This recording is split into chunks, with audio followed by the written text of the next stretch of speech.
Halo teman-teman, sebelum kita masuk ke videonya, alangkah baiknya kita intro dulu. Cekidot.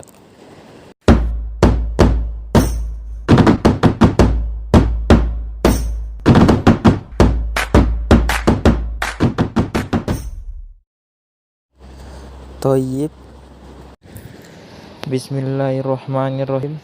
Assalamualaikum warahmatullahi wabarakatuh. Alhamdulillahirrabbilalamin. Assalatu wassalamu ala asrafil anbiya'i wal mursalin wa ala alihi wassohbi rasulillahi ajmain. Amma ba'du.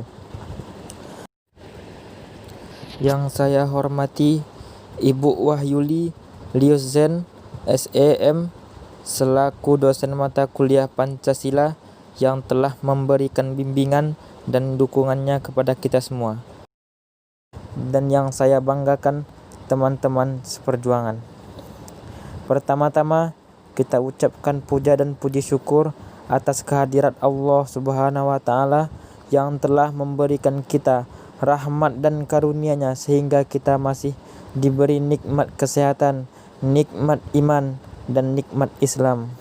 Sholawat dan salam tidak bosan-bosannya kita hadiahkan kepada junjungan alam, yakninya Nabi Muhammad Sallallahu Alaihi Wasallam yang telah membawa kita dari zaman kejahilan hingga zaman yang berilmu pengetahuan seperti yang kita rasakan pada saat ini. Oke teman-teman, langsung saja masuk ke judul makalah saya, yaitu Pancasila dalam konteks sejarah perjuangan bangsa Indonesia. Sebelum masuk ke pembahasan selanjutnya, alangkah baiknya teman-teman klik tombol like dan juga klik tombol subscribe supaya channel ini berkembang ke depannya. Dan jangan lupa klik tombol lonceng supaya tidak ketinggalan video-video baru dari saya. Terima kasih. Oke teman-teman, langsung saja kita masuk ke pembahasannya. Yang pertama, bab 1, pendahuluan. Latar belakang masuknya agama-agama besar di Nusantara menandai dimulainya kehidupan beragama pada masyarakat Indonesia. Masyarakat Indonesia telah menganut sistem dan prinsip kepercayaan kepada Tuhan dan mempunyai kitab suci. Dengan masuknya agama-agama besar tersebut, seperti agama Hindu, agama Buddha, memunculkan kerajaan-kerajaan kecil di Indonesia seperti Kerajaan Sriwijaya dan Majapahit.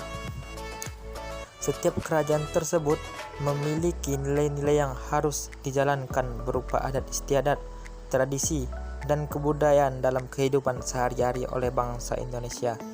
Sehingga nilai-nilai Pancasila sebenarnya berasal dari bangsa Indonesia itu sendiri.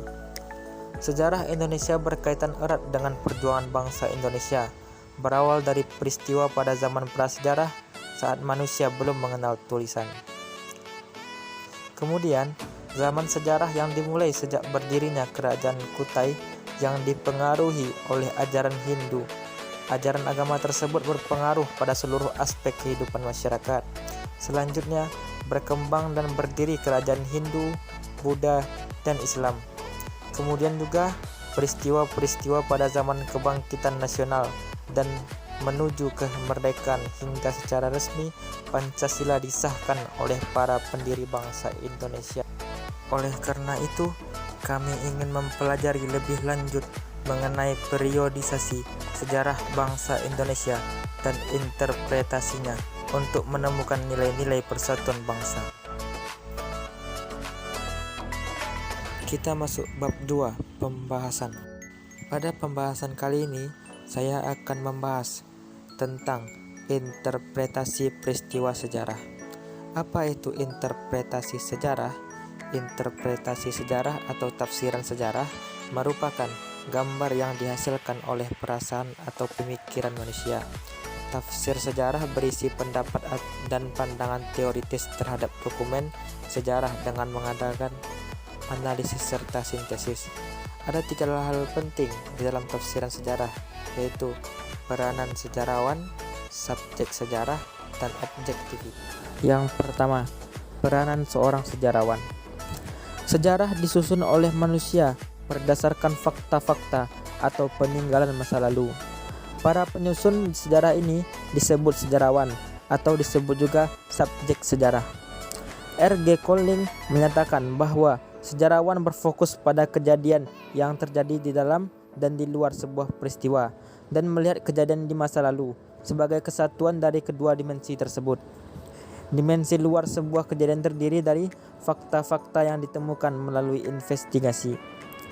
Dimensi dalam sebuah kejadian terbentuk dari pikiran, maksud, motif, kepercayaan orang-orang di mana tindakan institusi dan semua pengalaman dan ekspresi lain diungkapkan sebagai satu kesatuan.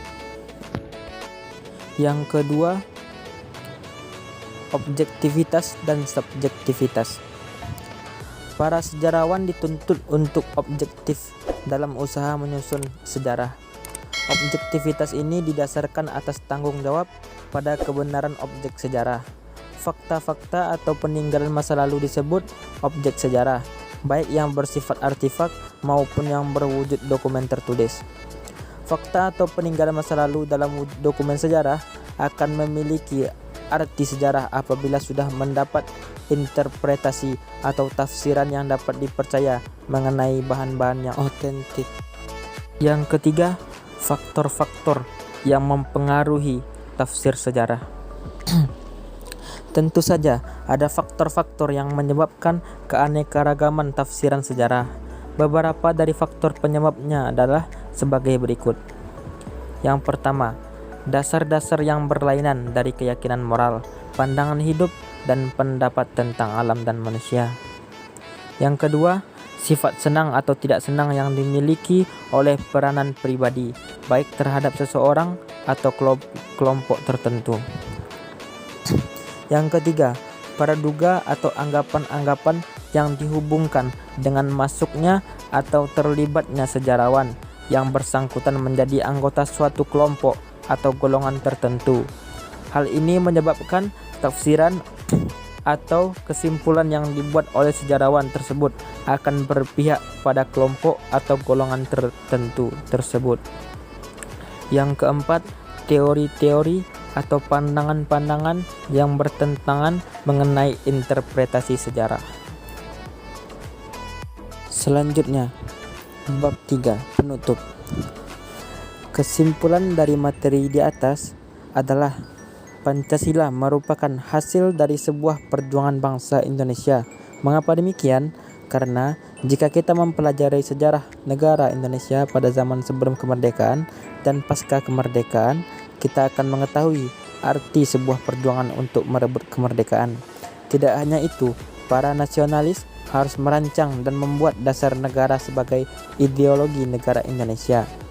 Bahwasanya ideologi negara Indonesia yang disebut sebagai Pancasila sudah ada sejak zaman prasejarah dan sejarah meskipun masih dalam bentuk yang sederhana. Semua sila yang terdapat dalam Pancasila merupakan perwujudan dari kehidupan bangsa Indonesia. Sebagai contoh, pada zaman prasejarah sudah mengenal kepercayaan yang itu menyangkut sila Pancasila yang pertama dan sikap tolong-menolong terhadap sesama termasuk perwujudan sila yang ketiga. Pada zaman sejarah, masyarakat sudah mengenal peraturan yang terdapat dalam kitab suci Tripitaka dalam ajaran Buddha. Pada zaman kebangkitan nasional yang dipelopori oleh Dr. Wahidin Sudiro Husodo dengan Budi Utomonya. Gerakan inilah yang merupakan awal gerakan nasional untuk mewujudkan suatu bangsa yang memiliki kehormatan akan kemerdekaan itu sendiri. Saran: dalam era globalisasi dan teknologi sekarang ini, kita kaum pemuda khususnya sebagai generasi bangsa Indonesia hendaknya mengingat akan perjuangan para pahlawan dalam merebut bangsa Indonesia dari penjajah. Tidak hanya menikmati hasil dari para pahlawan Indonesia, hendaknya kita mewujudkan negara Indonesia ini sesuai dengan ideologi bangsa Indonesia, yaitu Pancasila.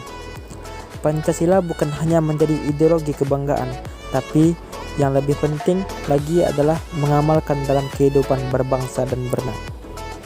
Mungkin cukup di sini pembahasan saya. Kalau ada salah tolong dimaafkan. Syukron alal husni ihtimamikum. Assalamualaikum warahmatullahi wabarakatuh.